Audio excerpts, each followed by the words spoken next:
What's up, guys? So today I'm gonna show you some of the defensive tips that you can use to effectively have control over your opponents in Dream League Live. So this video is divided in two segments, so you can choose which segment you would really like to watch right as it is lined up down below, so you can choose to watch anything you want. But if you want, watch this video to the end so you get everything 100%. Anyway, so before we get into the video, make sure that you subscribe to the channel if you haven't. Turn the notification bell on so you don't miss any other videos from now onwards. So when you talk about the defensive tactics in live, the first thing to be keen about is the formation to use. Now defensively, I cannot tell you that this is the best formation to use in live matches, because you know your team best and which players to use in every formation you select. To have control over long balls and faster players in the game like Haaland, you have to have two strong CBs at the back, and that also means you have to check on your mentality, that is your tactics. So when your opponent plays long balls, don't commit to that, because that will cause your defenders to leave their positions, creating lots of empty spaces to run to. And I explained more about this long ball defending and all that stuff in a video here, so you can.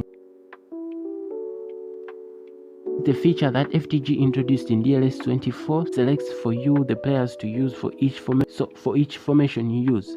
If you're not sure of player positioning when going in live, then you can use best 11 and then adjust and change players you don't like in the team. This could have been fully perfect to follow, but player selection in this depends on player fitness, player ratings, and it changes for each formation you select, which could bring players in. If you're not sure placement, especially in the back, then use best 11 and keep adjusting accordingly. Playing at a lower quality could also reduce your defensive play, so you find your defensive line slow and player movements going at the back and defending and all that stuff a bit slow. So player defending, running over long balls and trying to tackle your opponent's strikers will be a bit slower compared to your opponent. So the higher frame rate means that everything will be smoother and it takes little time to render each frame. You are making your players faster at everything. So when defending long balls, when your defenders are trying to fall back and adjusting according to how you want them in mentality and all that, it will be faster and better if you play at 60 FPS. And it's also easy to defend with the goalkeeper in DLS Live, and playing around the back and everything, it's also effective in your defense. When defending, you have to be on point when bringing out your keeper, and it's timing that brings out everything in this. So the C button is the one you long press, and then your keeper charges forward and then defends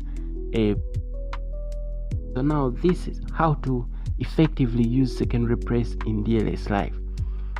So with the secondary pressing, it's just effective. This will be very important in live matches once you master this, because it will help you mostly in defending long balls and disorganization. Before you bring it to live, you have to master it.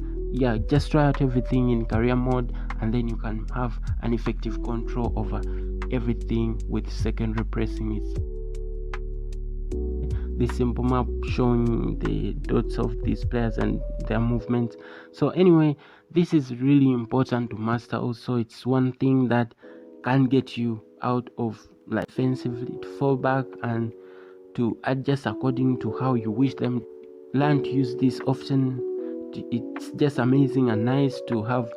If you see that your opponent is coming really fast, you can turn defensively, moderate, and then attacking. That is upon you to choose and select which one works for you, but you have to play according to how your opponent comes, and then it will be easy for you. Anyway, another thing, guys, you have to keep note of is turning and changing a few formations.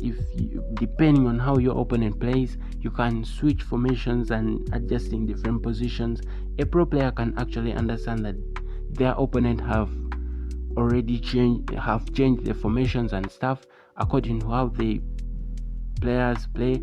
So yeah, another Anyways guys, that has been the video. If you enjoyed this video, don't hesitate to give it a huge thumbs up, subscribe, and turn the notification bell on so you don't miss any other videos from me, Beast House. I'll see you in the next one. Bye.